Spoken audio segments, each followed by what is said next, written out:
जरा विचार करा, आपल्या आजूबाजूच्या निसर्गात प्रत्येक गोष्टीत एक गुप्त कोड, एक सिक्रेट कोड लपलेला आहे. फुलांपासून ते आपल्या हातांपर्यंत सगळीकडे एकच गणिती पॅटर्न आहे, जो निसर्गाच्या या सुंदर निर्मितीला आकार देतो. चला तर मग आज हाच गुप्त कोड एकत्र उलगडून पाहूया. आता हा प्रश्न कदाचित थोडा विचित्र वाटेल. सूर्यफूल, पाईनकोन आणि आपला मानवी हात, या तिन्ही गोष्टींमध्ये काय साम्य असू शकतं?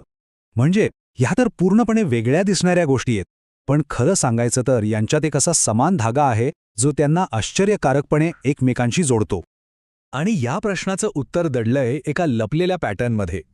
याची सुरुवात होते या सुंदर सूर्यफुलापासून. त्याच्या भूमितीकडे बघा.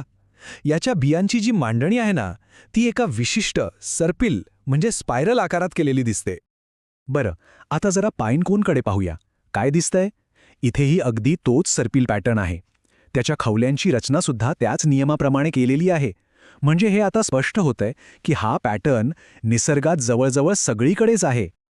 आणि गंमत म्हणजे हे रहस्य आपल्या आणखी जवळ येतंय, कारण हा कोड आपल्या स्वतःच्या शरीरात, हो, अगदी आपल्या हातांमध्ये सुद्धा लिहिलेला आहे. तर या गुप्त कोडचं नाव आहे फिबोनाची क्रम किंवा फिबोनाची सिक्वेन्स. हा दिसायला अगदी साधा नियम आहे, पण तो निसर्गातल्या अत्यंत गुंतागुंतीच्या रचना तयार करतो. याची व्याख्या तर खूपच सोपी आहे. हा असा एक संख्यांचा क्रम आहे जिथे प्रत्येक नवीन संख्या तिच्या आधीच्या 2 संख्यांची बेरीज करून मिळते. बस एवढंच. चला, आपण हा क्रम स्वतःच तयार करून बघूया.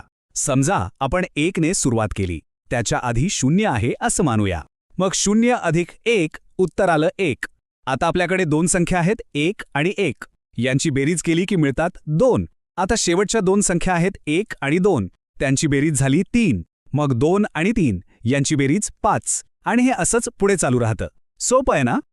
आणि हा साधा नियम वापरला की आपल्याला मिळतो हा सुंदर क्रम. 1 1 2 3 5 8 13 21 34 55 आणि हा असाच अनंतपर्यंत वाढत जातो. आता हा पॅटर्न अगदी स्पष्टपणे दिसतोय. अच्छा, तर हा क्रम शोधला कोणी? लिओनार्डो पिसानो नावाच्या एका गणितज्ञानाने. त्यांना फिबोनाची या टोपणनावाने ओळखले जायचं. आणि गंमत म्हणजे त्यांनी सशांच्या प्रजननाचा अभ्यास करताना हा आश्चर्यकारक पॅटर्न शोधून काढला होता. पण हा फक्त आकड्यांचा खेळ नाहीये. हा तर निसर्गाच्या वाढीचा, त्याच्या डेव्हलपमेंटचा एक आराखडा आहे, एक ब्लूप्रिंट आहे. चला तर मग पाहूया हा कोड आपल्याला अजून कुठे कुठे बघायला मिळतो. एक आश्चर्यकारक गोष्ट सांगतो. अनेक फुलांच्या पाकळ्यांची संख्या मोजली ना, तर ती फिबोनाची संख्याच असते. उदाहरणार्थ लिली किंवा आयरिसला 3 पाकळ्या, बटरकपला 5, डेल्फिनियमला 8 आणि ॲस्टरला 21. हा काही निव्वळ योगायोग असूच शकत नाही, नाही का? आता आपण पुन्हा एकदा पाईनकोनकडे येऊया. त्याच्यावरच्या खावल्यांनी जे स्पायरल तयार होतात ते जर आपण मोजले तर एका दिशेने 8 आणि त्याच्या विरुद्ध दिशेने 13 स्पायरल दिसतील.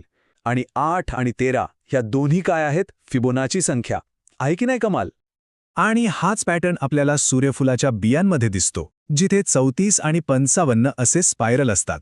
अननसाच्या खवल्यांवर झाडांच्या फांद्या जशा फुटतात त्या पद्धतीत, शंखांच्या सुंदर रचनेत, अगदी समुद्राच्या लाटांच्या आकारात सुद्धा हाच कोड दडलेला आहे. आठवतंय? आपण सुरुवातीला मानवी हाताचा उल्लेख केला होता. चला, आता आपल्या हाताची रचना बघूया. प्रत्येक बोटाला 3 भाग असतात. 2 पेरे, हाताला 5 बोटं आणि मनगटात 8 हाडं. 2 3 5 8. पुन्हा तोच फिबोनाची क्रम. आणि थांबा, हे इथेच संपत नाही. हा कोड आपल्या शरीराच्या आत अगदी खोलवर दडलेला आहे. आपल्या कानाच्या आत कॉक्लिया नावाचा एक भाग असतो. त्याचा आकारसुद्धा याच पॅटर्ननुसार बनलेला आहे. हे खरंच अविश्वसनीय आहे. पण एक प्रश्न मनात येतोच. निसर्ग हाच क्रम इतक्या काटेकोरपणे का वापरतो? याचं उत्तर दडलंय गोल्डन रेशो किंवा सुवर्ण गुणोत्तर नावाच्या एका संकल्पनेत. आणि हेच या क्रमामागचं खरं रहस्य आहे. एक मनोरंजक गोष्ट करून बघूया.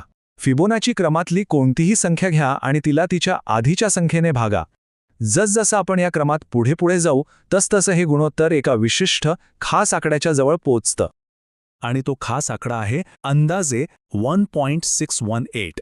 या संख्येला फाय म्हणजेच फाय असं म्हणतात. आणि यालाच गोल्डन रेशो किंवा दैवी प्रमाण म्हणजे डिवाइन प्रोपोर्शन म्हणूनही ओळखलं जातं. हजारो वर्षांपासून कलाकार आणि आर्किटेक्ट्स या दैवी प्रमाणाचा वापर करत आले आहेत. ग्रीसमधलं प्रसिद्ध पार्थेनॉन आठवतंय? त्यासारख्या अनेक इमारतींचं सौंदर्य आणि त्यांची सुसंवादी रचना याच गोल्डन रेशोवर आधारलेली आहे.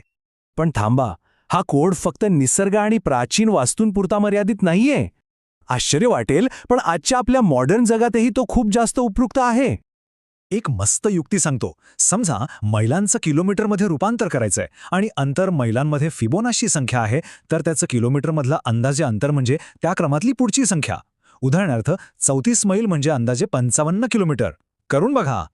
आणि सर्वात महत्त्वाची गोष्ट, आजच्या डिजिटल जगात आपली माहिती सुरक्षित ठेवण्यासाठी म्हणजे डेटा एन्क्रिप्शनसाठी ज्या सिक्युरिटी कीज बनवतात, त्यासाठी सुद्धा याच प्राचीन आणि नैसर्गिक कोडचा वापर केला जातो. या सगळ्या माहितीनंतर एक महत्त्वाचा प्रश्न उभा राहतो. निसर्ग जाणीवपूर्वक या गणिती नियमांचा पालन करतो की वाढण्यासाठी सगळ्यात कार्यक्षम म्हणजे एफिशियंट मार्ग शोधण्याच्या नादात हे आकडे आपोआप तयार होतात? याचा शेवट लिओनार्डो दा विंची यांच्या एका सुंदर विचाराने करूया. ते म्हणाले होते, पाहायला शिका आणि हे ओळखा की प्रत्येक गोष्ट दुसऱ्या प्रत्येक गोष्टीशी जोडलेली आहे.